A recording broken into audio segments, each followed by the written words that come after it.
Hi, and welcome to Ludonarrative Dissidents. This is Season 2, Episode 8, Eclipse Phase, 2nd Edition, a game of transhuman science fiction horror put out by Post-Human Studios. This is a game near and dear to my heart, and in the interests of disclosure, I am slightly biased in this game as I have written for it multiple times. In fact, I've written for the core book, 2nd edition, and I've written for several other supplements. So I am Ross Payton, and with me, as always, are my co-hosts. I am Ross Payton, a sinner. Massively biased. Yes, and these are not forks of me with voice changing. These are actually different people, Greg Stolze and James Wallace. So, Heyo. Evening. I guess I should be the one to explain the basic premise of the game before we get into it, of what the game does. What the game does is present, I think probably the most important thing to understand with Eclipse Phase is what sets it apart from other science fiction games, or at least most science fiction games, because there are games that actually I think that do this, but they're very few. Most science fiction games, they'll take one or a handful of ideas and create a setting based on them, like Mothership is like, or Aliens, or a lot of like, or Travelers, like mostly it's the spaceships, it's faster than light technology, and then extrapolating based on that. Shadowrun would be Cyberpunk would be cybernetics, but in Eclipse Phase they say, well, just everything in technology has been advanced to the point of as far as it can possibly go. It is not exactly what you would call hard science fiction, but it takes a lot of technology has advanced. Everything technologically has been advanced. I'd say it's pretty hard in the sense of difficult. Yeah. Ow. Well, hard in the sense of like trying to it's trying to make it realistic, trying to have it obey the laws of physics. It makes me and trying to not hand wave away the implications of these technologies. Right. As you were talking just now, Ross, I'm like, oh, like another game we talked about, which was Continuum, where, Feng Shui is a time travel game, but it's like, it's very upfront about, this is time travel so that you can have ancient kung fu monks fight killer cyborgs from the future. Yeah. And Continuum was, this is time travel about what really would happen if you went back and changed the past. And, if you could time travel, then you would also be space traveling, and also this, and well, then there's that, and you would meet yourself, and when you met yourself, you would... And so I think Eclipse Phase is closer to the Continuum approach than the Feng Shui approach, although I do think they really like to have their action-y bits too. Yeah, I would compare it actually more to Blue Planet in terms of being an immersive, like looking at how technology affects culture and how all of society would change based on all of these technologies and science affecting, society, like, because they're all widely available. The idea isn't that, that you're the one special agent with this one unique special technology and you can go out and do things. No, everyone has access to, or most people have access to any number of things, because it's transhumanism, which is trans, and that means transition. The idea is it's a whole field of thought in science and in science fiction about, like, how do we go from being human to post-human? Will that happen? Will we transition into a new state, becoming so technologically advanced you can no longer consider us a baseline human? And so Eclipse Phase, it takes all of these ideas, all of these possibilities, and creates an incredibly complex and very rich setting, and makes it a horror game. But it doesn't have to be a horror game. It can be, but the emphasis on horror, because the idea is that our technology has run amok, and most of humanity was wiped out in an apocalyptic event, and what's left is scrabbling to survive, wondering what will happen in the future. Because while your characters are technically immortal, there are existential threats that could wipe out all life in the universe, as we know, or at least all humans. Like, there are threats so powerful. Your mind is backed up, but what happens? There are threats that can wipe out your backup server. That's the idea. So it's a game for exploring the solar system where your backup server is hosted. Yes, exactly. Yep. And so it's a game for exploring a lot of interesting ideas for philosophical, just really in what it means to be science fiction. Like, what does it mean to be human? What does it mean? What are fates worse than death? And boy, there's a lot of them in Eclipse Phase. And how would society change if we were really a post-scarcity society? What does capitalism look like that? What does a post-capitalist society look like? A reputation-based economy. So it explores all of these things. It takes a lot to get into it, but I think it's a very rewarding game to play if you like really tackle these ideas head on in your games. So that's sort of like the basic pitch for it. And the second edition does a lot in the very beginning to explain some of the main highlights of the game. I guess that's kind of where we'll get overall impression. So James, what were your overall impressions of the game? This is a big game. I mean, I don't just mean it's a 430-page book. It's I was just for an exercise actually trying to see how many words that is, and I copied all the words out of the PDF and dropped them into a Google document, and Google Documents crashed. It's that big. There are, I would say, at least 12 hours of reading in here. It is a very substantial, well-fleshed out universe. I think almost well-fleshed out to a degree that most GMs are not going to need. It covers an awful lot of bases. You can do an awful lot with this game. And I think my impression is that actually that's what the designers wanted. They wanted this to be a system that, although it comes on quite hard as it's post-human, transhuman, actually, if you want to do a post-apocalypse game, you can do it. If you want to do exciting cyberpunk, you can do it. If you want to do espionage thrillers in the near future, you can do it. If you want to do psionic warfare, there's psionics. It was the moment I hit the psionics rules, I just went, this is a kitchen sink game. They've chucked in everything. They do not have a clear single path vision for this. They're not writing a series of science fiction novels. They're going, have at it. You can do anything. It's absolutely fine. You can do almost any form of science fiction here other than big, epic star battles. You can't do Star Wars. No. The rest of it, with a few tweaks, there are very, very few forms of science fiction that you couldn't do with this RPG. I think, and I was going to say this sounds like Trinity. I think it's a spiritual successor to Traveller, actually. Traveller was a game that just kind of threw you in at the depot and went, here you go, here's a universe, you've got a scout ship, go! And there could be anything out there. This is more tightly defined, but there's a hell of a lot you can do with it. And then you hit the rules, which are massively overcomplex.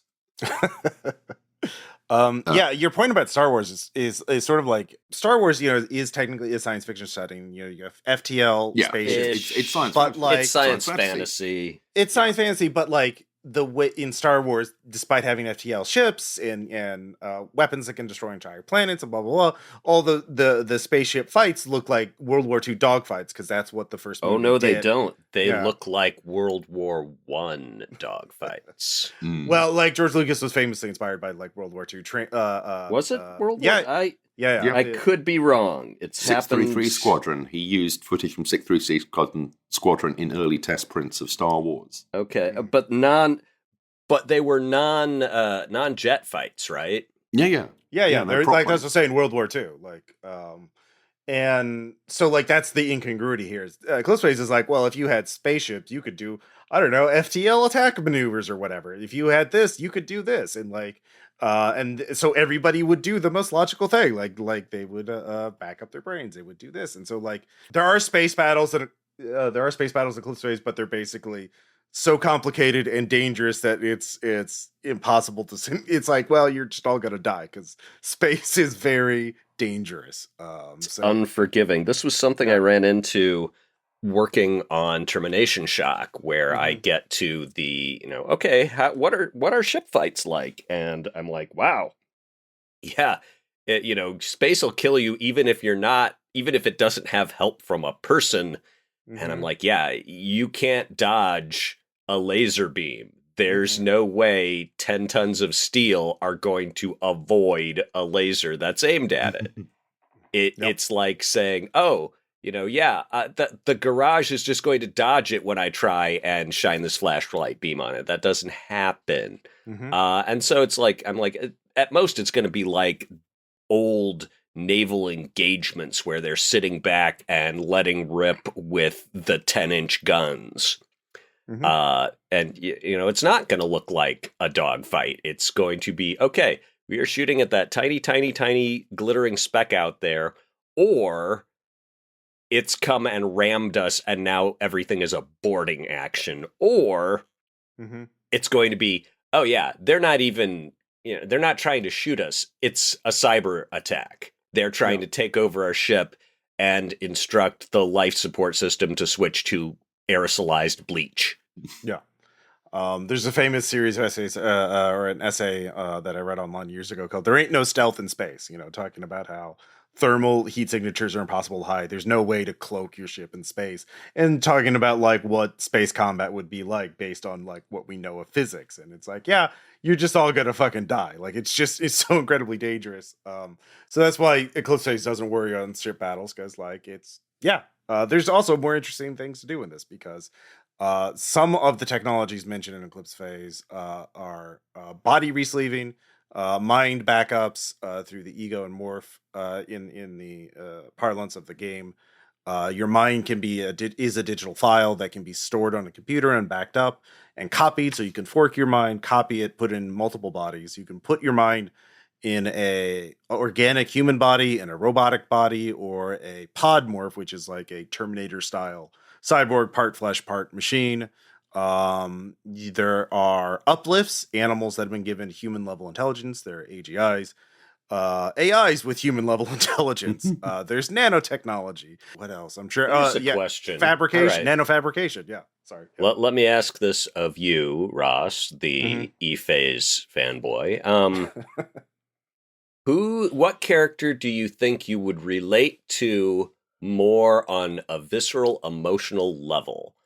The Morkborg guy with the mask and the compulsive nose picking, or the Eclipse Phase character who's an AI in a body that's a cloud of nanobots? That's a good question, because they talk about like how difficult it can be to resleeve into a body you're not used to, and there are mechanics to handle that. But I think like in terms of like putting your body into a swarm of nanomachines, you could. I could get used to it. There would be a way to do that. Wouldn't it be like getting into a hot bathtub and you just, Another thing is that they have simulation tech, like, virtual reality simulation technology that's so good that it's indistinguishable from reality without, and a time accelerated simulspace. So like, even if my mind is inside or more sleeved into this nanoswarm, I could put my mind into a simulation where I'm in a meat body. And then maybe, I don't know, am I the man who dreams he's a butterfly, or butterfly dreams of a man? And this has been used as a plot device in role-playing games. I remember 1992, I think, having a convention game with Eric Wujik, the designer of Amber, in which... No, it wasn't. It was I think it was Brian Neistel, or Mike Neistel, of the Neistel brothers. And it started off, it was a fantasy game, and then there was one of those kind of jarring moments, and other stuff was going on in a completely different universe. And then we were back to the fantasy universe. Fantasy universe was a VR simulation, and we were in fact in cryosleep in a spaceship. And it works so well in roleplay because you can't test the resolution. You can't, go, I think this might be a simulation. The resolution is as good within the imaginary VR as it is within the imaginary reality. So that's not a new idea. And in fact, I was reading through this. I had an intense flashback to sitting in an airport with Dennis Detwiller after, I think it was the Gamma Trade Show in 2000, and he was pitching games to me, one of which was one in which you are a disembodied mind in a digital system, and nobody knows how they got there. And you're just trying to work out what this system is and who built it, and if you can get out, if there is an out. And I was really excited by that, but we were in the middle of putting Nobilis together. I said, I'll get back to you when we do Nobilis, and I did, and he was busy, and that was that. But yeah, so this is not new concepts, but they're still really strong and lend themselves very well to roleplay. So have either of you read the Ed Regis book, Great Mambo Chicken and the Transhuman Condition? No. It's really good. It's extremely funny. It's a piece of science reportage. It reminds me of Mary Roach's work.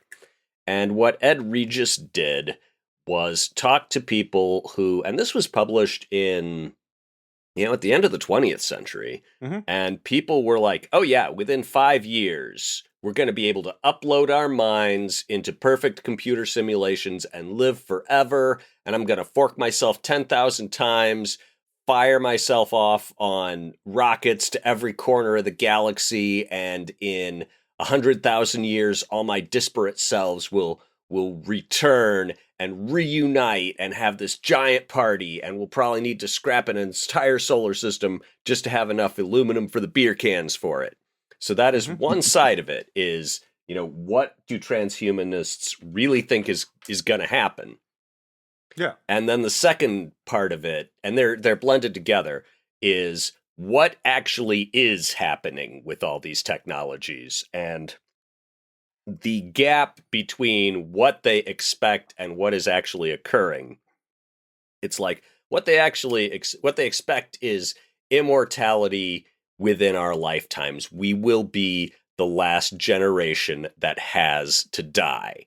And what winds up happening is cops busting this dude in a public park where he's pouring dry ice into coolers full of severed heads, and him saying, "This isn't what it looks like, officer. These people all signed up for this. They're going to live forever when we get the technology to reconstruct their bodies. But but the power went out at the head storage facility." No.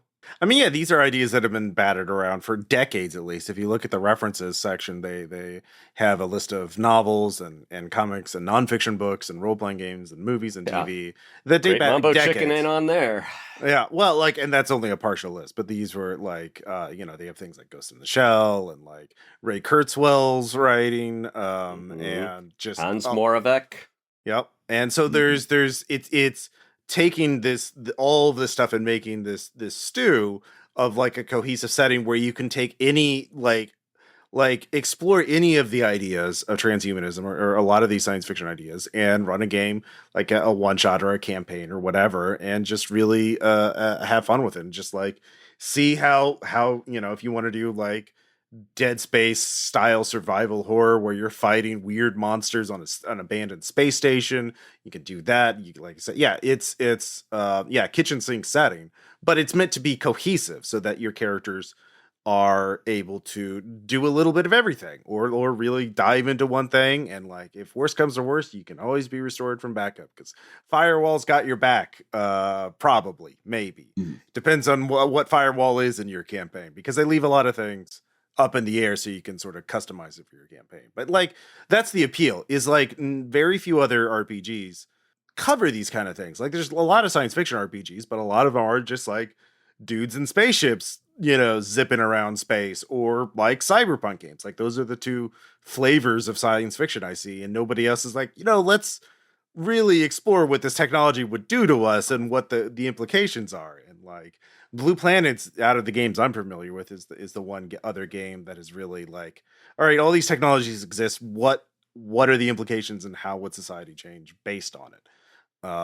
And I find that a lot more interesting than the Star Wars things. Like, yeah, we have FTL ships where we're still dogfighting because sure, it looks cool. Yeah, don't think about it. Yeah, we couldn't work more effectively when we switched the technology off.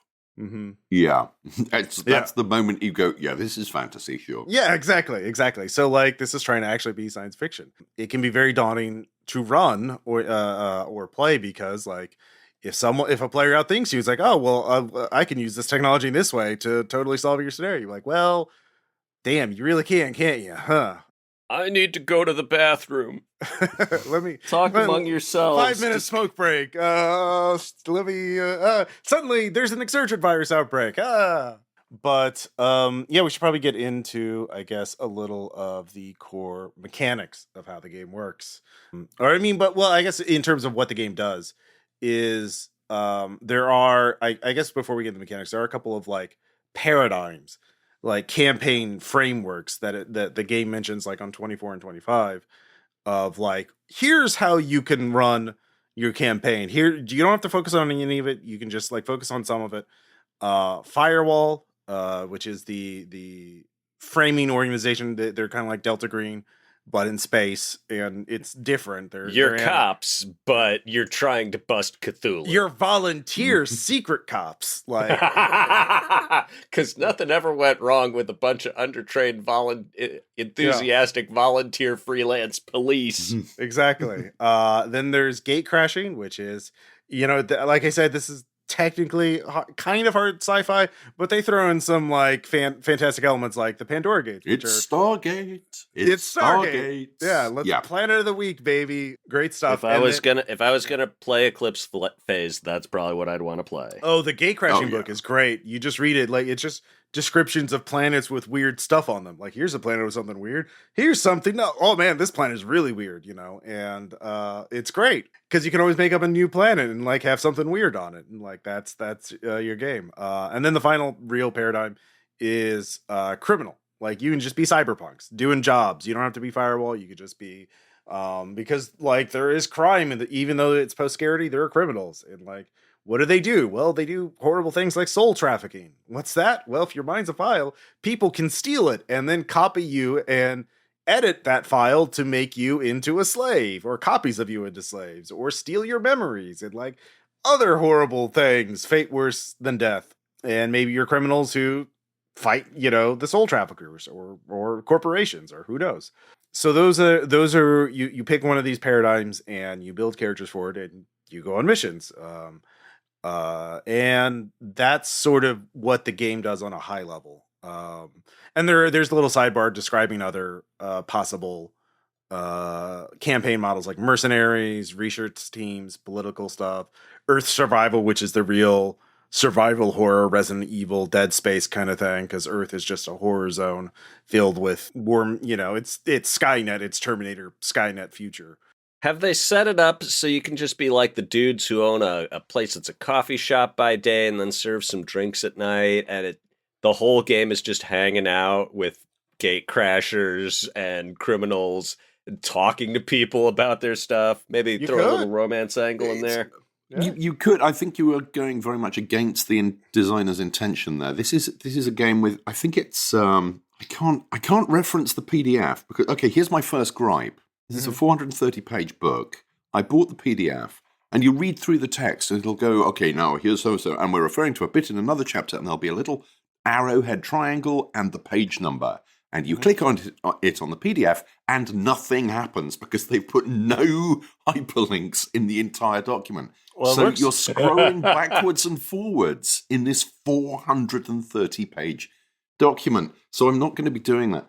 Character generation comes down, I think, and it's comparatively bare bones, is about 8 pages. The combat system is 40 pages, and that's before you get into mesh combat and space combat, all of which have their own sections elsewhere. It is, in rules terms, by far the biggest section of the book, and when you do that in a rule book, what you are saying is, this is a book in which you are expected to fight an awful lot.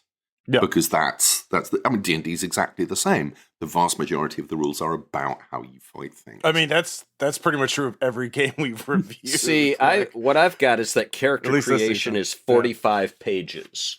45 pages? The chapter on it is 45 pages long. Well, if you look at the table of contents, making character starts something else in that case. Something else is 8. But no, that's it. Skill resolution, basic skill resolution, I think is 4 pages. Right. Yes, combat is the same as character generation, and the character generation section also covers all the skills and all the classes and all the backgrounds and all the rest. So yeah, so creating your character is as important as making them fight. Yeah, because you don't have to worry about losing your character. There can always be a backup. You'll just get bored of them. Yep, or not. I mean, it'll take a while. I know in the campaigns I've run and played in, everyone got really connected to their character. pretty early on, because you can make such a detailed character with interesting stuff to you.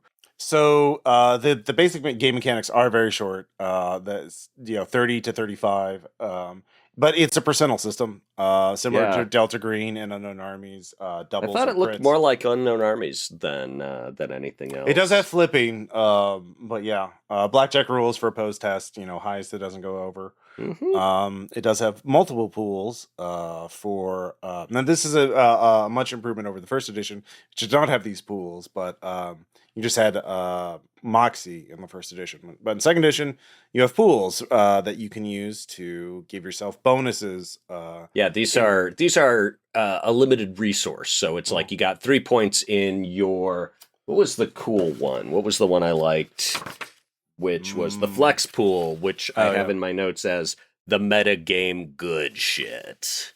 Narrative wild card may be used for narrative control as well as rerolling.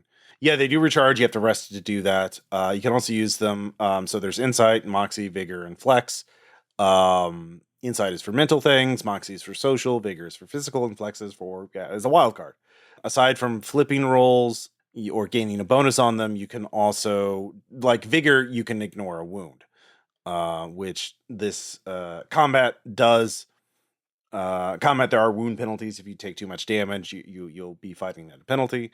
Yeah, it's a way that your character does, like, your characters have more narrative control and are more powerful than, say, like a Delta Green agent, but like that doesn't mean they're invincible or overpowered, because the things they're facing are also very powerful. I mean, other than the whole you can't die thing. That right. I'm like, okay, so we're doing horror where you can't die. That's an interesting. That's make no small plans there, Eclipse Phase designers. But in your experience, Ross, is it scary to play Eclipse Phase and it's like, oh shit, I am an undying piece of software and I'm scared?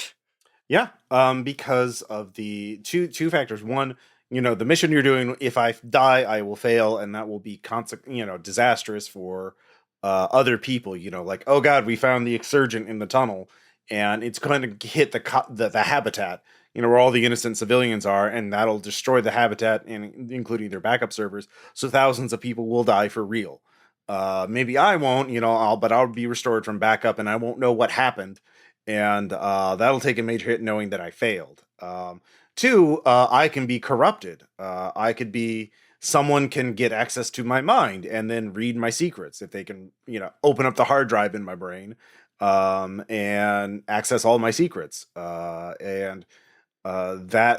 when you said I could be corrupted, I just pictured an Eclipse Phase evolved gorilla. It's like, what? You mean there's another evolved gorilla who's got all my memories but is running around yelling "Hail Chaos"? I mean, the big scary thing in the setting is the exsurgent virus, which is a virus that no one knows how it works. It is so advanced that it might as well be magic to them, to the people in Eclipse Phase, and it can do incredibly terrifying things, including making you into like a sleeper agent, like a Manchurian candidate, and you would never know. And then there are things where, like, yeah, that backup server is there most of the time, but sometimes it's not. Like in the original RPPR campaign, No Evil, we had this moral dilemma that we totally did the wrong thing in terms of, like, okay, we have this NPC who can help us, and we snuck into this resleeving facility, and there's this other NPC.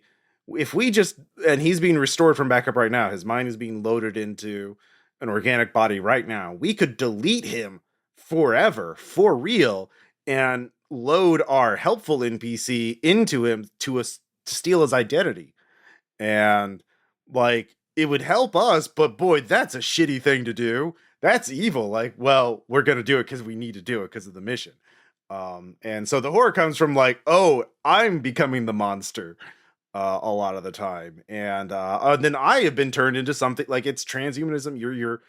Are you going to become the thing that you want to become? Like, or are you going to be corrupted? I felt really guilty about what I did to those puppies until I edited my psychospace so that I no longer feel empathy for puppies. Or I just deleted that memory of that Like, I don't remember killing the puppies. What puppies? What are you talking about? I'm a good guy. I would never do that. What's a puppy? I don't know what a puppy is. Like, it's a game not so much about losing your humanity as losing your transhumanity. When you start thinking about it, from what you can just, it's very easy to come up with utterly horrifying things that can happen to you. And that, yeah, so the game becomes like, oh, yeah, this is so much worse than just died. I wish I just died. This is worse. I don't like this at all. Yeah, that's what happens in the Eclipse Phase campaigns. There, or at least in my experiences, that the stakes are so much higher. Like, yeah. So it's like Vince Baker in Apocalypse World with the approach that, okay, your job as a GM is to root for the characters, but at the same time give them tough choices that really matter. Mm-hmm. And in a horror milieu like this, where the characters are so profoundly empowered, I'm like, there's where it's also like Unknown Armies, is that often the acquisition of power is either a result of or opens up the possibility of you now have the chance to do some terrible, terrible things. Oh boy, don't you? Yeah. Or you are required to do some terrible, terrible things. Mm-hmm. And I mean, you can add Delta Green in there too, where it's like, oh yes, you have all kinds of authority and power on the human scale. You are, if you want someone dead, you're a cop. You're just going to kill them and cover it up. You won't even come under suspicion because you're in the FBI and you know how to do this, and it would be cold-blooded and not in the heat of passion. But still, yeah. What is so bad that it makes it okay to do that in comparison? Mm-hmm. The answer being Cthulhuid horrors. Mm-hmm. Maybe. Yep. I mean, they talk about like how in order to create uplifts, like animals, primarily certain birds, primates, pigs, and octopuses have been given human level intelligence. And they talk about in order to make uplifts, they ran these octopuses through these trials, and the top 10%, the smartest ones, they killed the other 90%. And then they raised a new generation. They did it again and again and again and again. So they killed millions of animals in order to create, uplifted animals. And so and they're also, guess what? They're not considered like people in the inner system, in what they call Sunward, from Mars all the way to Mercury. They're just considered property. They don't have rights. Same with AGI. So slavery's really in a big way a main theme. Well, I mean, you're not gonna have, anytime you have capitalism, there's gonna be the temptation to be like, man, wouldn't it be great if we had a workforce that didn't need sick days or pay or respect? Man, that's always gonna be the dark dream of a profit-generating enterprise. Yeah. Another thing is also this immortality is you can be put in different bodies. So for the majority of people, they're what they call in the game the clanking masses. They're kept in cheap robotic bodies to do work, and they have horrible work conditions, and no one cares because they're robot bodies. And so there are millions of people in the setting that were killed 10 years ago. They were human bodies. They were born in human bodies. They were killed by godlike AIs 10 years ago. Then they're reawoken. It's like, all right, if you work this mine on Mars for 10 years, we'll give you a better body. And so they're stuck working in a robot body for 10 years after being murdered by essentially a Terminator. And they have missing memories. But the good news is your new body can't feel pain. Oh, it can't. Something. Yeah, exactly. You can turn your pain receptors off. It's fine. So let me show you where your squelch knob for that is. You're gonna want that. Mm-hmm. They don't need to sleep. You don't need to sleep either. So good luck. Yeah, the horror's there. So I think that's kind of going over what the game does. It do, and then how does it do it? So yeah, I'm like, it reads to me like the designer and I grew up steeped in the same percentile antecedents, but I don't know. The impression I got is that Eclipse Phase has a lot of edge cases and special circumstances and if but rules, and I'm not sure it needs them all. And none of them I'm like, this makes no sense. This is garbage. Everything you can see why it was done that way, but there were a number of times where I questioned whether it needed to be done at all. Mm. Yeah, no, I concur. I think it's massively overcomplex for what it is, not just in terms of the background, but the rules in particular. And despite that, it feels curiously old school. Characters are defined by what they can do, not who they are. You look at any of the sample characters in the book, you get no idea of who this personality is, what they want, how they behave. You know exactly what they can do in extreme detail. The character sheets are very dense with information. They are not easily parsed. I set up a group ready to playtest it. I read through not the whole rule book. I read through the starter set to start with, and just came to the end and went, I cannot run this game. This is a game in which every attack in combat has a 9-stage process you need to work through. Which I can't remember. That was the other thing. I was finding I was getting to the end of a lot of pages, flipping the page, not remembering the rules on the previous page. My memory is not great, but I can usually remember, the structure of the thing and how it holds together. This was just slipping away like sand between open fingers. It's very solid. It's very mechanical. I will defer to you on how it actually runs. All I knew was this is not the kind of role-playing game that I felt capable of running. So the first edition, I believe, came out in 2009. I bought it at the Gen Con. It came out. I just heard about it. I was like, ooh, this sounds great. I bought it. I started reading it on the way back home from Gen Con. And I didn't feel confident enough to run until like early 2011. So like a little over a year of just me reading the book, thinking about it, like, what the hell do I do with this game? And eventually, once I ran, it's like, things started to click. But it is mechanically, a very complex game. There's a ton of things to keep track of. The developers, Post-Human Studio, Adam Jerry and Rob Boyle, got their were previously worked on Shadowrun, which I believe shows in this, especially with like the list of like cybernetic mods you can get for your characters, the list of guns. Mm-hmm. I do not fault anyone for not wanting to jump this system mechanically. Now there is a fate they have commission Eclipse Phase fate rules, which is still complex, obviously, but like better, easier than which I've not played. How easy could you make it? How much could you boil this down without losing its essential e-phaseness? Mm-hmm. Because I'm like, okay, what is the special sauce of Eclipse Phase? And I would argue that is the sleeving and forking, and they're like, no, we are gonna. A lot of other games either, hand wave just what a big deal that would be, or they nerf it, and they're just like, no, we are getting into what everyone else is kind of shying away from.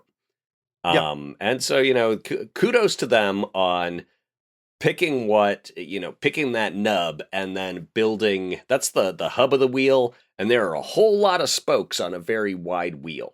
Mm-hmm. But I mean, if it was me, it would just be like, okay, you're going to have a simple ego and you're going to have simple shells. And you could boil this down, I feel. But maybe the people who are really into it don't want a stripped down, simplified, one role player facing thing. They want a deeply complex, no, the GM has to roll 2 because then they can also get critical fails.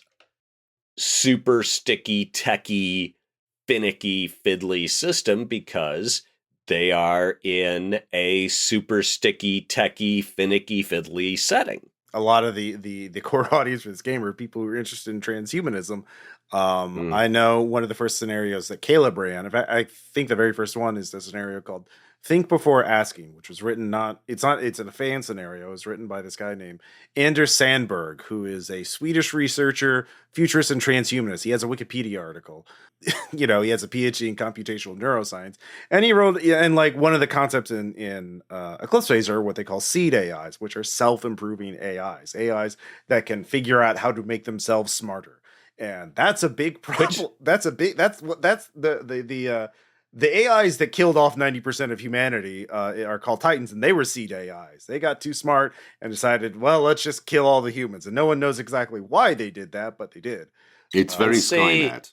Yeah. In the real world AI and the real world of technological development that we've seen over the last couple of years, it's like you would just laugh at that. You're like, there's no profit in AI that works better and better as time goes on. What you would want is to start off with a great AI that gradually gets dumber so that people have to put more resources into making it work, because that's where the gravy train is. Mm-hmm. But maybe I'm just being cynical about ChatGPT and the AI stuff I've been seeing lately. Well, there's part of me that's like, this is as good as it's going to get. It's just downhill from here. Like Twitter. And Think Before Asking, the problem is there's a seed AI, and they call it the Gorgon in a box problem. There's a Gorgon inside the box, and we want to figure out what it is doing. Fortunately, we will turn to stone if we see her face, and she might try to make us see it. So it's sort of, like we know they built a seed AI, and they don't know exactly what it's doing. And if they look at it, maybe it'll like do something. Maybe something good. Yeah. Maybe something bad. Exactly. This being Eclipse Phase, my money's on bad. And so, I think the core fans of Eclipse Phase are fine with a super complex system and they want things very granular and crunchy, because like if you just sort of hand wave, it's like, I have 5 points of tech, say like a Gumshoe game or Knights Black Agents, where you're just like, oh, I'm just going to spend 4 points of hacking and I do the thing. Well, he may do something that's technically impossible in the setting. So it's like, no, you have an engineer nanoswarm and you can program it to do this, or you can, do this, or so I think these sort of like fine differences are important to a lot of Eclipse Phase fans. Well, yeah, it's a tactical kind of game as opposed, it's focused on actions and events and the simulation of physics more than it is on feelings, personalities, and the simulation of the interior experience. Like, I think, again, in Think Before Asking, it was like, we put the AI in a simul space, a simulated reality, and put that one in a simulated reality, and we put that one in a simulated reality, so we don't actually know what the AI is doing anymore. And so we don't want to open up, go all the way down to its level of simulated reality. So yeah, that may be a little dangerous. And these are the kind of things you do in Eclipse Phase. It's like so I think having these level of like your characters can do exactly these kind of things. And there is some stuff about role playing on the pre-generated characters which are the motivations, which you can use to gain or recharge your pool points. For example, the first character, Dante, has motivations: enjoy life, science, and Venusian interests. That's not a lot, but there's also a couple of paragraphs of text at the bottom. But it requires you to understand the setting very well to get like what that character is like or how to role play as them. What does it mean to be a Venusian? Yeah, which means you need to read the Venus section in the book, and also read the other sections about like how Venus relates to other, polities, a word I did learn from Eclipse Phase, because like when you're a space station, you're not really a nation, right? But like if you're a sovereign political entity.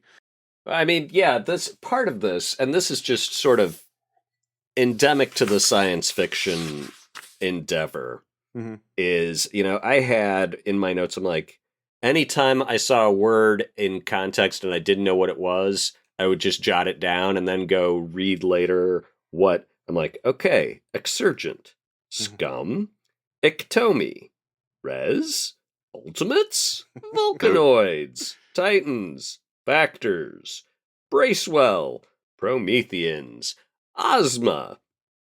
And that's, and it's hard. Yeah, In there's a a game, 4-page glossary at the back, double columned. I'm gonna hazard that's got several hundred entries in it. Yeah, there's a lot of jargon for the game. That is definitely true. And as a designer, I'm like, oh, I get it, because you want to have a word for pieces of the mechanics, right? You know, in Unknown Armies, it's charges. In Delta Green, it's SAN. In here, it's, I don't know why they have res instead of experience. That I don't know exactly why they call that. I don't know. It's an XP, my dude. It's just an XP. But at the same time, so you kind of need to have a specialized jargon for the mechanics. But in a science fiction game, you also want to have, you know, words for the cool stuff in your setting. And now you're running into, okay, people are not going to be able to keep all this together unless, you know, you will have a few super vocabulary nerds who get way into it and love it. But you will also get, you know, a number of people who are just like, this isn't for me because I don't want to have to learn learn a second language in order to play this game. Yeah. It's worth noting, I'm looking through the glossary at the moment, the 4-page glossary is only background terms. It is not game terms. XP is in there for experience playback, experiencing someone else's sensory input, real-time or recorded, aka a sim sense, or playback. No reference to experience points whatsoever. There are no experience points. There's res. There's res, yeah. Res is not covered in the glossary. It feels slightly like learning a secret language, like you have to assimilate all of this stuff to be allowed entry into what is a fascinating and intricate and very well constructed solar system and beyond. But in the same way, it's the same kind of vibe I got off AD&D back in the 80s when I was discovering role-playing. I want to master this system. I want to understand it. I want to be allowed in through the portal of this vocabulary, or in that vocabulary, in AD&D's case, which was Gary Gygax's arcane and often entirely unnecessary, obsolete language. You want to get past that. You want to master it and move on, so that you become part of the inner sanctum who understands. And I got the same vibe. I'm not saying it's a bad vibe. I'm saying it's an interesting vibe to encounter in a game in 2022. Yeah. Well, I think 2023. Sorry. Yeah. We did not record this last year. Yeah. True. It's only February. Don't worry about it. Eclipse Phase set out to cover transhumanist science fiction and science and like these big ideas, you know, like what are the limits of AI? How does what does it mean to be alive when you can copy your mind, and so on and so forth. What does nanofabrication do to society when you can just take junk, shove it into a machine and make it have it not just 3D print, but just like manufacture anything you need. So you can just a common thing for Eclipse Phase player characters to do is to get like schematics of weapons and tools that they'll need, and then they just hack a nanofabricator wherever they go, and to just print out the guns that they need for that job.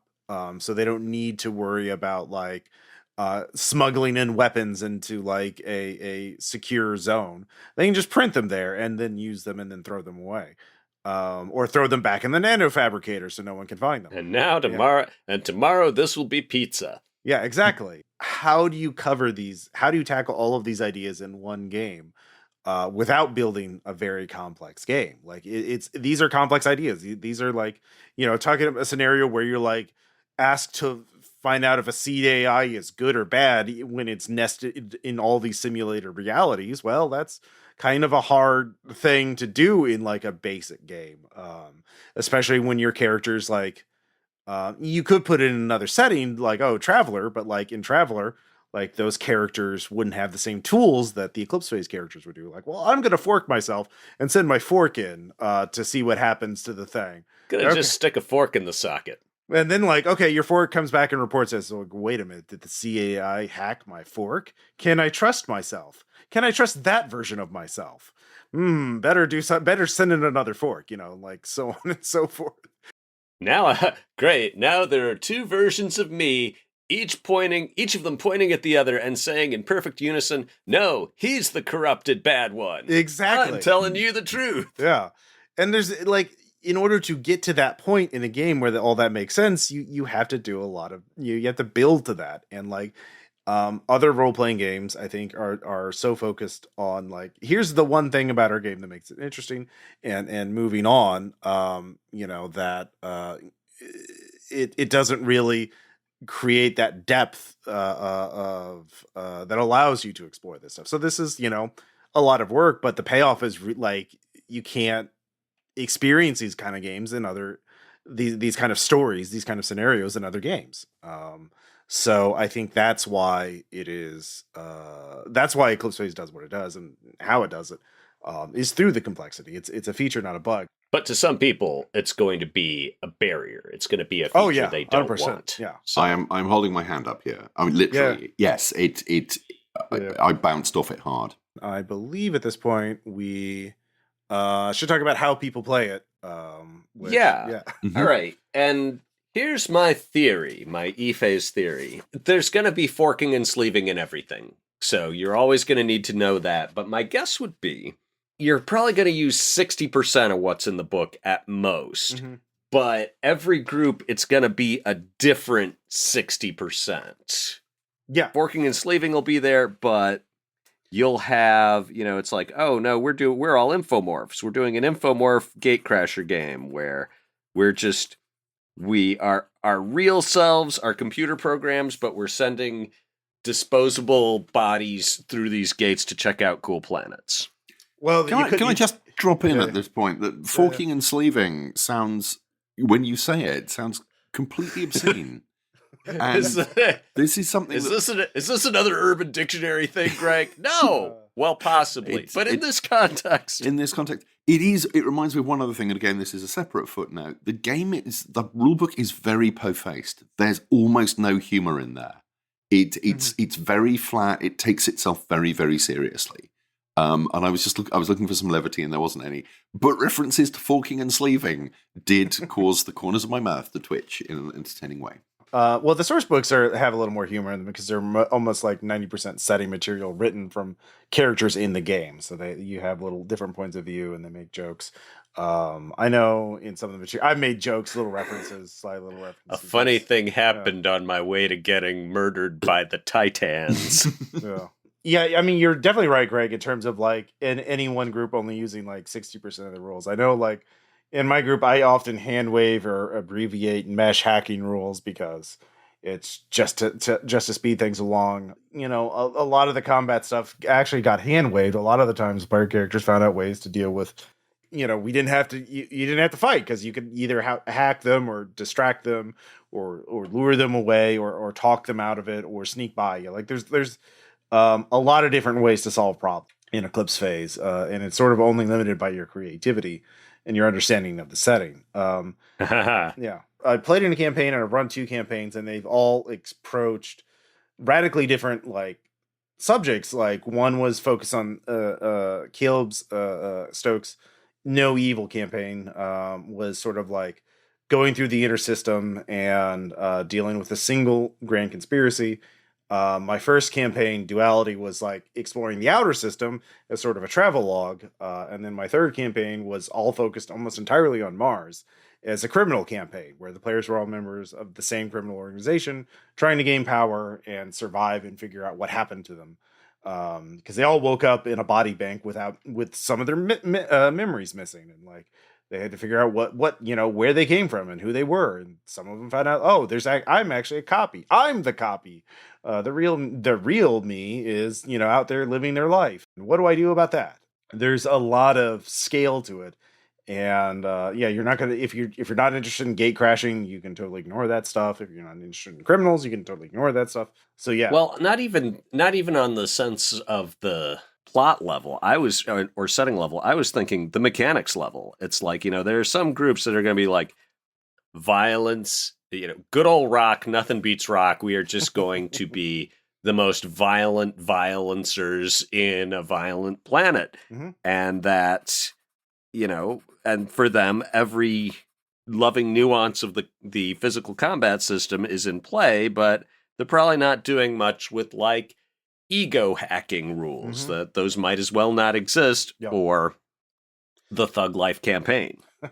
Yeah, you can definitely make characters that are combat monsters and are very scary, but the sort of balancing factor, there's two balancing factors. One, there is a death spiral, both for wounds and mental trauma. There's so basically, as your character takes more and more shock and more damage, they get these penalties that stack, and you can ignore them, but those take resources. You have to spend pool points or have certain cyberware installed to ignore these wounds, and eventually your character is going to be have so many penalties that they won't be able to do anything effectively. And two, you could be like a hyped up, murder hobo with the coolest rail guns and the fastest, reflexes and everything. Murder hobo, I beg your pardon, sir. I am a murder tycoon. Yeah. But like all the GM has to do is like, okay, well, it's a it's a devouring nanoswarm, and you forgot to take any defenses against nanoswarms, or there's too many nanoswarms for your defenses to work against. So you're just going to get eaten by these things, and there's nothing you can do about them because they're nano-sized. You can't shoot them off because they're on you. They're smaller, and they're just going to devour your character from the inside. Or it's an exurgent virus, or you're being hacked. You're very good physically, but you can't defend against a supremely skilled hacker. It's social reputation. Like, well, your character shot up this habitat, and everyone knows it was you. So turns out people are still pissed about those puppies, man. Yeah, you don't remember it, but everyone else does, and so everyone just knows you as the guy who blew up the habitat and let all the puppies die. So you're persona non grata on this habitat, or you're gonna have to come up with a new identity and start over. I would recommend something not quite so associated with, what was the phrase they used? Puppy side.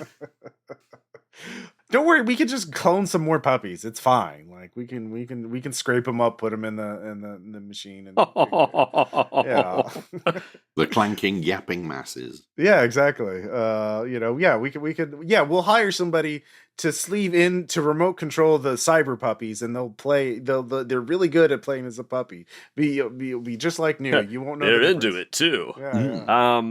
Yeah. That's okay. So in Eclipse Phase, if you have not backed up and you are in a meat body that gets killed, there is not actual resurrection technology for that. I mean, because it sounds like it. That's like, well, of course not. There's an edge case. Why would they need to invent that? Well, basically, all the bodies have a death rating, at which point they've taken so much damage they cannot be resuscitated or fixed. But then you have your cortical stack, which is an armored hard drive in basically the base of your skull, which can be popped pop in stacks. And then, if your buddies are the one who pop your stack, they can take it to a body bank and pop it in, plug it in and put you in a new body. Now that, of course, this is also congratulations. You are now a SIM card. Yeah, exactly. Yep. But that's the downside is if your enemies win the battle and they get a hold of your stack, well, they're going to be able to read your mind, like literally, as a file. Because it's data, your data. A lot of Firewall agents especially will put in a little, I forgot what it's called, but it's a little suicide switch. If this body dies, delete the cortical stack. So it's like, great. So now I'm not just on a hard drive. I'm like the porn on the hard drive. Yeah. The body dies and I get erased. Great. You're right. This is a horror game. So the person that gets backed up or gets restored from backup is the backup of you before you went on the mission. So you don't know what you did to get killed. Right. And so you have to retrace your own steps or figure out what happened and what do they know? And, did they get your mind? Which is a great plot device. You wake up from backup and it's you went on a mission. You didn't come back. Better go and find out what happened. Mm-hmm. Let me give you what seems like an extremely likely scenario. All right. James and I are playing. Ross, you're running. Mm-hmm. James and I are trying to do something in the seedy underworld of Enceladus, and our guide betrays us, Indiana Jones style, kills us both, and so we get restored. And now James and I know that we can't trust this guy. Mm-hmm. Are we just supposed to suppress our out-of-character knowledge and have our next two backups show up going, oh, hey, Steve, so do you know what happened to our other bodies? No, I don't know what happened to those other bodies. You guys went off on your own. Well, I mean, it would depend on your characters making, like, investigating your past actions and, like, how well you documented what you did before you died. So you could also probably there's a lot of stuff in Eclipse Phase on establishing new identities.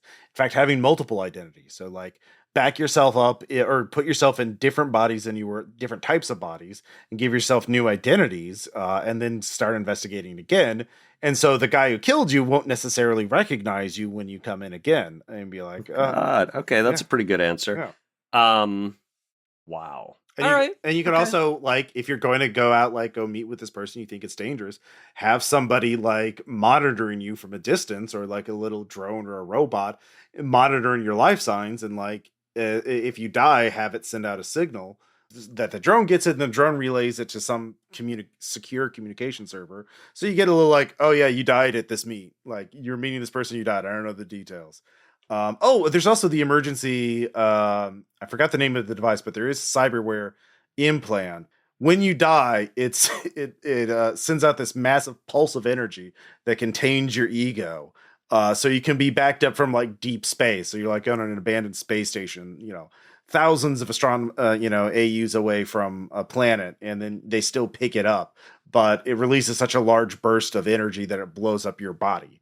I forgot what that was called, but, like, there is, like, an emergency backup thing, that, has that. Oh, it was it's come up sometimes in game. Emergency Farcaster, a neutrino Farcaster for emergency ego casting if killed or activated. So it sounds like the answer is you will learn things, and then the version of you that learned them dies, and you just have to pretend you don't know the things you know as a player. Yeah, I think you have to remember that you have forgotten a bunch of stuff, that you cannot use that as character knowledge. And it would be nice if the mechanics had some system in there for dealing with that, though off the top of my head, I have no idea how you would do that. Yeah, that's hard to mechanize. Yeah. I mean, again, like, the usually what would happen is that you would have some information. You'd be able to retrace your steps. Like, it would be very, like, information. There were so many, especially for your own character. In the games that I've run, that particular scenario hasn't really. It's been either, like, you went to the station and you died and there's no information about it, and then that would be the starting point of the scenario. Like, there was a time in No Evil where, like, we did okay, we're doing this campaign, we're on this space station. Then the next session, you wake up on Earth and you have to do a mission. Like, what? And then at the end of it, we do the mission, but then we're trapped on Earth, which is, this hellscape. And we're all trapped and we all die. And then the next session, you don't know what happened to that fork of you. Someone just stole all your minds and, like, sent you on a mission and used you. So you don't know about any of that stuff on Earth. You're like, oh, okay. Great. That was because Caleb didn't even, like, reveal who it was that actually sent us on that mission. We didn't know as people, as players playing the game. So we couldn't really metagame because we knew something happened, but we don't know who did it to us, which is really the important thing. I mean, yeah, obviously there are sort of metagaming things that can happen and be problems, but in my experience, it doesn't really come up that much. It's not a frequent and game-breaking problem. Yeah, I mean, in my experience, characters don't die that often. I mean, it does happen, obviously, but, like, a lot of times when a player character does die, their buddies are able to retrieve them, or they have a Farcaster, so they get, like, the up-to-date backup. And I will never not hear that as Fartcaster, but that is my fault and not the fault of the authors of Eclipse Phase. Yeah. Ego casting, by the way, is like how you do FT. Well, deep space travel in Eclipse Phase. You just broadcast your mind, your ego, to another space station, or so you're just transmitting data. You're not sending a physical body over space, because that takes a long time. But you can go at the speed of light if you're just transmitted to it. Say you're on Mars and you want to go to Titan. And so you just have your mind transmitted to Titan and then sleeved into a body there. And that's how you do it. So. Meanwhile, your Mars fork is just kicking back and taking it easy. Oh no! Well, I mean, a lot of times you don't even fork. You just send yourself, and you're just like, there's a backup of you in cold storage, not activated, but like you're just there. So, you could fork, but like oftentimes there's a lot of stuff in the book, in the setting, about like how to deal with forks. And what the legal rights of forks are. Like a lot of like, like there can only be one Greg Stolze. There can't be two Greg Stolzes legally. If there's a copy of a Greg Stolze, that's the original Greg Stolze's property, or that needs to be deleted because that's bad. One of the questions with forks, could I theoretically fork myself a dozen times and it's like, okay, each of these forks is going to go off and intensively study one martial arts technique for just a month. It's just going to be a month of that one thing. And then at the end, we're going to recombine them. And it will be as if I intensely studied all of those. Also, I'm going to do this in an accelerated time VR so that it only takes an afternoon. So yeah, that's called merging of egos, where you take two egos and make, or more, and put them into one. Merging often results in mental stress and or lost fork memories. So, the problem with that is, especially with a dozen forks, is, the rules for it are detailed on 296. It is, if you do it, divergence period up to 48 hours, it causes mental stress no matter what. But like for a month, that would be like 2d10 mental damage or 2d6 mental damage and moderate memory loss. So it's extremely traumatic and that's just for two forks. So you can only do two egos at a time. So you could do 1 + 2 and then 3 + 4 and just keep adding them until you get one. But then you're basically an NPC. A pile of jello. Well, I mean, there are characters that do that in the game. They're called ex-humans, and they are not nice people. Well, they don't want to be people anymore.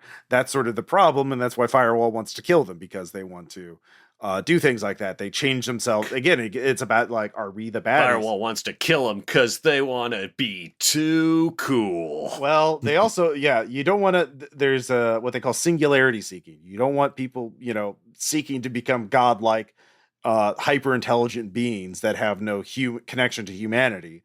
That's how you get, existential threats and apocalyptic weapons and all that, bad stuff. So they, ex-humans are kind of like, tend to do that kind of singularity seeking. And so Firewall tends to eradicate them because they're really dangerous. There is in fact, Anders Sandberg wrote up a group of ex-humans that did a lot of ego merging. And that was the whole thing, was forking and merging egos and taking bits of egos. Like, oh, this part of this ego is really good at math. This part's good at, firing a gun. We'll merge them together. And then what they make are basically these radical, I forgot what they're called, but they're a faction of things that have no resemblance to humanity. And they're just all very bad and dangerous and totally alien to our understanding. So that's again, that's the part of Eclipse Phase. Do you have the maturity to use this technology without like losing yourself? So, okay, to me that seems like sort of a cop-out, because here I'm like, oh, it's going to be about all the, you are loose in the candy store. Mm-hmm. But it seems like it's like you are loose in the candy store with a stomach ache. Well, it is a horror game, It's not like a power fulfillment thing. It's like the whole point is like we went wild with this technology and it destroyed Earth and like wiped out 90% of the humans, and like now we're trying to figure out what's next. How do we move on? I guess. I'm like, this is. I'm like, see, but you can't do the thing that you could in Continuum, where it's like, oh, I'm just gonna jump away, spend a year learning how to play piano excellently, then jump back to 1 second after I left, and now I can play piano excellently and show that off. Point of order, I don't think you can actually do anything in Continuum, because that would require people to understand the rules and to be able to run a game of it. I have run dozens of games of Eclipse Phase. It is a very teachable game. I have taught my friends how to play. It is. I don't think humans can actually play. I don't think it's a game that can be played. I think that was... Yeah. And the advantage that Eclipse Phase has is that you don't have to memorize any pledges before playing. That's true. Yes. But you say, I mean, it's the swings and roundabouts thing. You say you can't do that thing in Continuum, but you can do The Thing, as in John Carpenter's The Thing. This would be a very good game for modeling that kind of horror. And it does have that flexibility built into not only the background, but also the rules, if you're willing to either plow through them or cut them down enough to create the game entity that you want to. There's a lot in there. There's a lot of richness. As I said, I don't think I could play this. I would read the hell out of a set of novels in this background by disparate authors, collections of short stories. You could do so much within this. It's a really well put together universe if what you're looking for is something that does everything. I'll have to send you some of the fiction that they've done. They have done some anthologies. Oh, fantastic. There's After the Fall is the big one. They have some other short stories too. I must jump in and say I did not... This is a game, it's one of those games that doesn't do examples of play. It does do little snippets of kind of in-game narrative from characters commenting on certain things. And there is a short story at the front of the game. And I did not take to that short story because... For me, it was not illustrating something that would really happen in a game. It didn't feel like a role-playing session. It actually felt mostly quite dull and a lot of explaining of background. I felt like that was the one where it's like, okay, this is... your character was this impoverished person from the favelas, and then you died on Earth, and 20 years later you woke up in a new body because your dirtbag brother had you backed up. Yeah, but that's the thing. Why isn't that the character generation system that you generate who you were on Earth before the fall, and then you wake up and it's all new? Because all your characters could be, because there are lots of characters who didn't have that background. I randomly rolled up a character, and it was one of them uplifted gorillas. Mm-hmm. You could literally play like a video game character and an MMO that developed intelligence and escaped. So you could be like the shopkeeper of World of Warcraft who like, oh God, I'm a video game character. I need to get out. And then, lives in or you could play like a 200-year-old human who saw the emergence of this technology, and remembers life before uplifting and sleeving. Or you could play, an intelligent gorilla.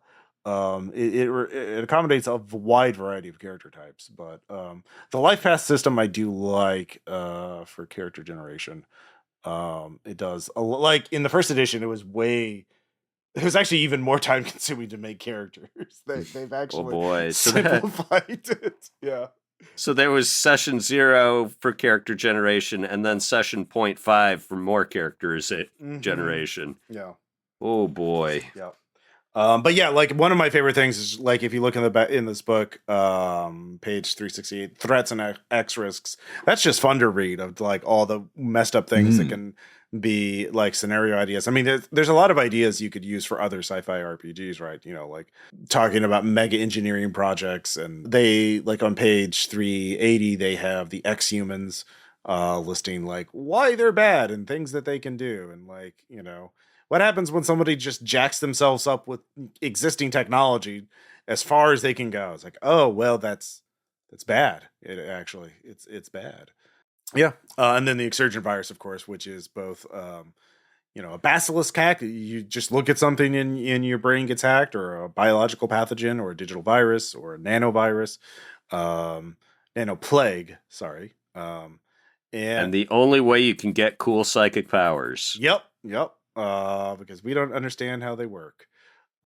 Because they stay with your ego and not your sleeve, which means, that's very weird. Like the listing of the exurgent types and strains, There's some real Cronenberg body horror stuff going on in there.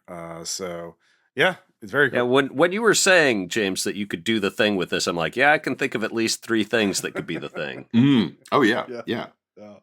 It's very good. I think my favorite is the scrick on page 394, which are tiny creatures coughed up by biomorphs infected with the scrick strain of the exurgent virus.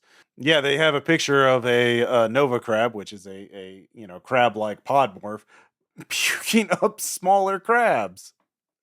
And that could be for any. What page is that? 394. How'd I miss this? Oh, yep, there he is. Yeah. So you could do that for humans, just puking up tiny little people to swarm over you. No. Yeah, you're really only limited by your creativity. So, and then of course there's things like the factors as well, which are weird aliens that no one knows. Like one thing also is Eclipse Phase does define a lot of things, but a lot of the grand reasons and the things are just left up to the GM to decide, like who the factors really are. What the Titans are really up to, and who Ozma is, or what Ozma is really up to, and there's a lot of possibilities. But they list your possibilities for you, yes? Well, they list some possibilities, obviously it's not just we're leaving this up to the GM and not giving you any guidance. Yeah, like on 407 they have Titan rumors, and the GMs can choose which of these are true. And there's a list of Titan things that people think are possible. The Titans left because they perceive some other more important imminent threat. The Titans had a method for deactivating, or the factors had a method for deactivating the Titans, which they use, but it may not be permanent.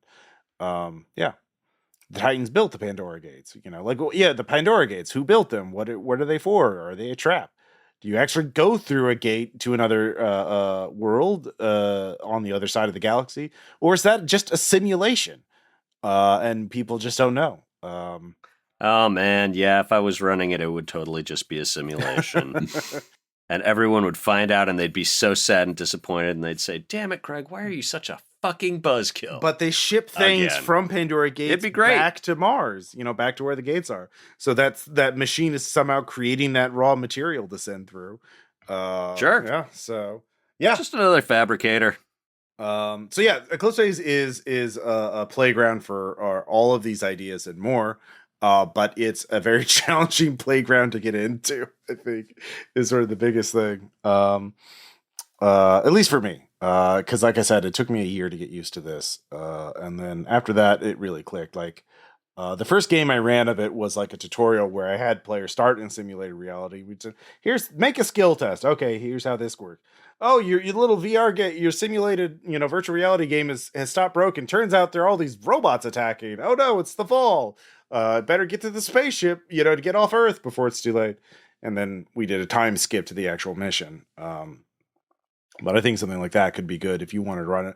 Like one of the factions in the game is called the Jovian Republic, and they're bioconservative and very they're often compared to space North Korea or space American Republicans. Everything very paranoid, very distrustful technology. Mm-hmm. And you could do a game where players start as Jovians in a little suburb in their space station, and then they find out, and obviously they're not told about what's going on in the rest of the solar system.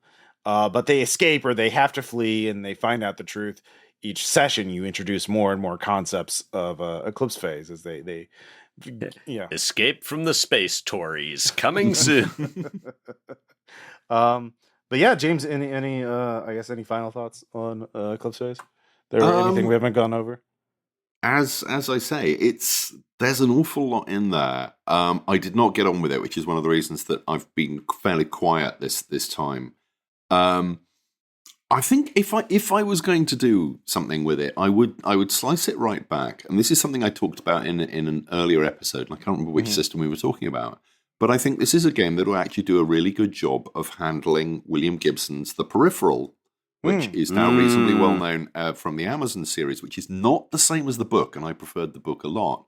But you could really model the future of The Peripheral in this, and then do the whole thing of the split off, I'm forgetting what they call it, the the divergent timelines. The stubs. You could really handle that in an interesting way using this rule system, using the parts of this background. And I am intrigued by that world. I actually thought that the sequel to The Peripheral I found hugely disappointing. It is a book in which lots of people run around and nothing actually happens. But The Peripheral itself, the basic book, is so rich with ideas. I just wish... The Peripheral is amazing. I will second James's love for it. I didn't think Agency was that bad. I thought Agency was like, there's a twist in The Peripheral, and you can't retwist it for the sequel. No. I like I don't mind. I love the way that Gibson does world building, which is usually hinting at something and then 50 pages later hinting about it again in a slightly different direction. He does very little direct world building, whereas Eclipse Phase is just very direct worlds upon worlds upon worlds and background upon background upon background. The density. I found a word processor that would accept it. The book is 350,000 words. That would take you at an average grown-up's reading speed about 20 hours to read. And that's assuming that this is a rule book that, a GM feels that they have to read and assimilate most of the information of. That's quite an undertaking. That's a lot of work. It's a heavy lift. It is. And given that when we're recording this, early February 2023, we've just been through, and we're not going to allude to this much, but we've been to the whole thing of WotC trying to recuse the old OGL, which caused an awful lot of people within the games community, particularly on social media, to go, this is fantastic. We can direct people to new role-playing games and new role-playing experiences and get them away from D&D fighting, which is never going to happen. But this comes up from time to time. And inevitably the conversation goes, well, what games should we direct them to? At which point, about 80% of the audience name their favorite role-playing game, whether it's an introductory game or not. And this has been going on for about 30 years. I'm kind of tired of it.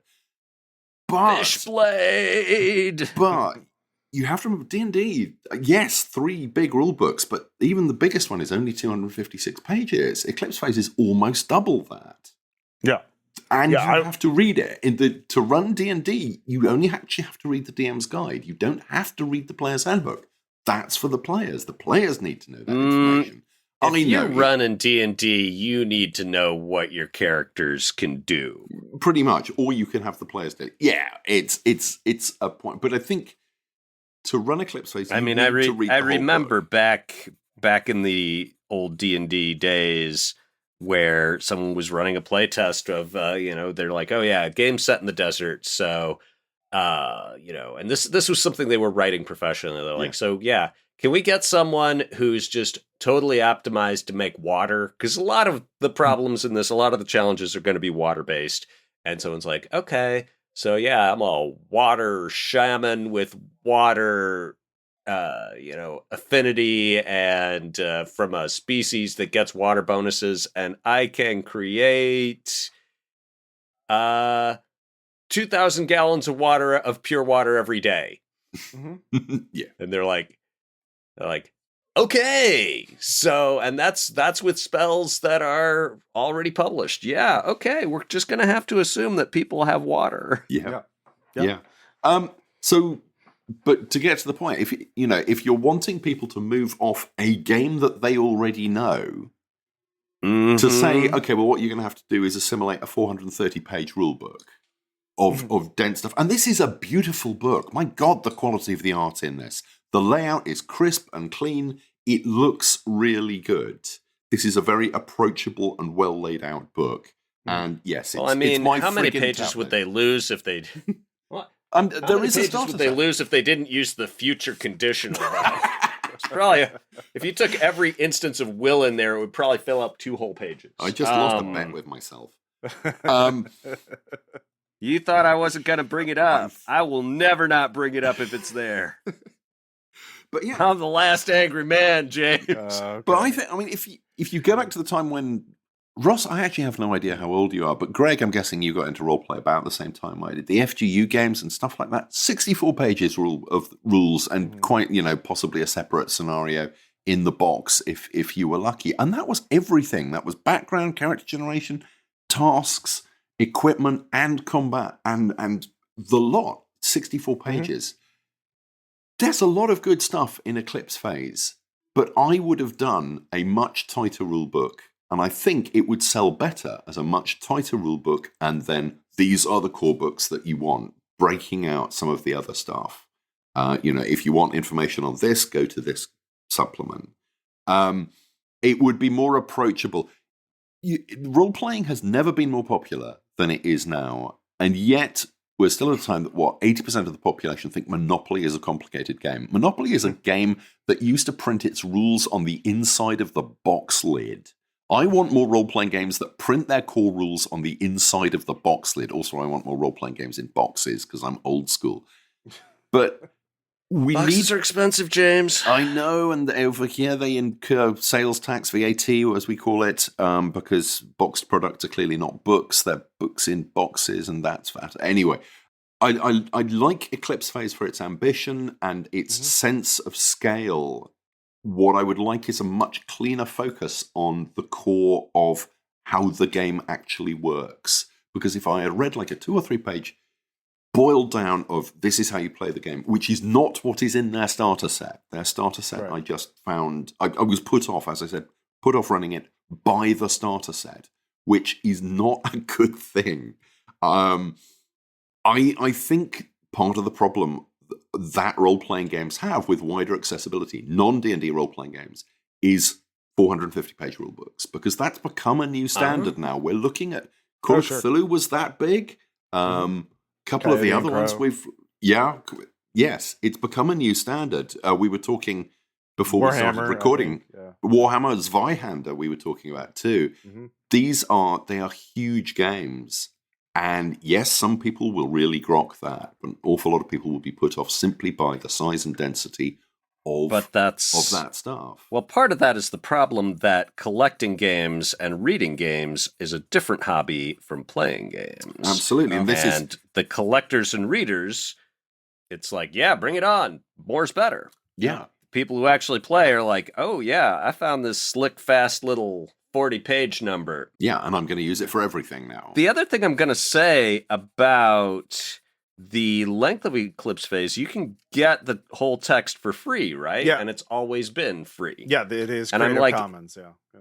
If that had been around when I was a cheapskate teenager, I would have gotten the free version and I would have read it obsessively until I could run it, and I would have felt like I was winning at everything, because I'm like, I got this huge, elaborate, extensive, well-written game for free. And then eventually I would love it enough that I would save up my money and buy it. I mean, Rain has come out in a new, richly illustrated form, and I'm trying to decide if I want to do some kind of open license on it or allow people to do stuff with it. And one of the, some of the stuff I'm looking at is that, okay, WotC tried to create a walled garden, and they couldn't do it with Hasbro money. Powered by the Apocalypse is like, do whatever you want. Morkborg is like, do whatever you want. Eclipse Phase is like, here, have the book for free. And that hasn't seemed to hurt them. No. So, no. I don't know. What do you guys think? What do you think? And fans listening to this who are on the Discord, tell me what you think. It's interesting about, the page link thing, because I just saw a mention. I just found out, Goodman Games, they publish Dungeon Crawl Classics, and so I sort of follow them. They just put out a new game, or recently, called Weird Frontiers RPG, a weird Western RPG. It's compatible with Dungeon Crawl Classics. It is over 900 pages. Good lord. And it is $75 for the print plus PDF version. And this DCC, the rules are like, it's bog simple, but it's like 200 spells, contraptions, elixirs, 12 playable classes, blah, blah, blah. Clearly the market seems to be going towards the high end, like the boutique prestige, like I want this big fuck off book. It's easier to sell one $50 book to one rich collector than it is to sell five $10 books to I think different. There's this economy of scale, right? Like it is hard to get a book out and ship it and distribute it and store it and all that jazz. And and nobody wants to do that for the 40-page. Although the zines are the backlash to that because they're finding ways around it. They're like, okay, but like those are different play experiences, and I think like Eclipse Phase is very geared towards trying to hit these very hard to like these very sort of abstract like science fiction ideas that are like I don't think you could really get Eclipse Phase if you cut it into smaller books or trimmed it down because it's about the whole is greater than the sum of its parts. I see. Yeah, it's like you people are, for a practical term, just going to be like, oh, this is a hack this is emphasizing ego hacking, but to get the full experience, it's going to be like, yeah, but at some point, your ego hacker is going to run into an info. It's about the interplay between the ego hacking and like the uplifts and like the AGIs and every reputation economy, just everything interacts with everything else, and it's about that interplay between those. Like you're dealing with this like existential threat that like these AIs, this virus that can wipe out everything, but you have all these tools to deal with it, and some may make it worse and some may make it better, and you can like, well, how do you like? Okay, well, I'm going to fork myself and send myself to my certain death. What does that say about myself? Like if I'm willing to do that, like there's. So I in a sense, you can't reduce it to what it is, but without like making it something else, like a game about ego hack or ego, sleeving and forking and that kind of thing would be interesting. A game about like nanotechnology and fabrication would be interesting, but like Eclipse is about all these things and more. You could certainly argue that mechanics could be revised and better, and I think that's always true for pretty much every game. But like. Always room at the top. Yeah, exactly. But I think the setting and the concepts are it's about all of it. And that's why I think it's great. And it's not for everybody, but like for those people who want to try something really different, like a game where all these things are it's a game like no other science fiction game feels like this in my experience of playing them, because it actually feels like I am in a different society. I am playing in a different world. It's not just like the real world, but there's this one thing that's different. Think about the movie RoboCop. They have the technology to put someone's mind in a cyborg body and mess with his memories and do all this stuff, but they just do it to RoboCop. They don't use it anywhere else. They don't do anything else with it. It's just RoboCop. And it's like, well, does that really make sense? Wouldn't they use that technology in other ways? And they try. It needs a particular type of brain. That's what RoboCop 2 is about. Yeah, true. Actually, RoboCop 2 is about a big fight between robots. Yeah. So, but you get my point. Like, so that's why I like I like Eclipse Phase. It's definitely not an introductory game, and it's definitely not for everybody. But like for those people, it is for. It's great. And okay, it's an unmatched experience in that way. So yeah. A passionate defense. Yeah, it's like I think I mentioned I am slightly biased. I am. Yeah. You would not be qualified for this job if you hadn't done work on games. I mean, so there's always going to be these conflicts of interest, but I don't think you're being immoral. I don't think Adam Jury is, waiting to, as soon as this comes out, he's like, okay, check your PayPal. Yes. Because what game publisher has that kind of budget? That's why I got into RPG podcasting, the big bucks. Yeah, that payola. Bigger bucks, yeah. Yeah, it's easy to get rich doing this if you're crooked. Yep. So before we go, I would, of course, like to thank, we'd like to thank our backers. Was Julian Whitehead, a.k.a. Seagoat777. Thank you for your support. I know Seagoat777 from the Rookery forums, where I also occasionally stream. I was reminded. And I would like to thank the Ludoquest, a very fine board game cafe in Croydon, South London, where I've had many happy afternoons and evenings. and where in fact we had the launch party for my latest book, Everybody Wins. 4 decades of the greatest board games ever made, now out in the UK and doing well, and launching in America and Canada in March. Pre-order now and help my algorithms. Thank you.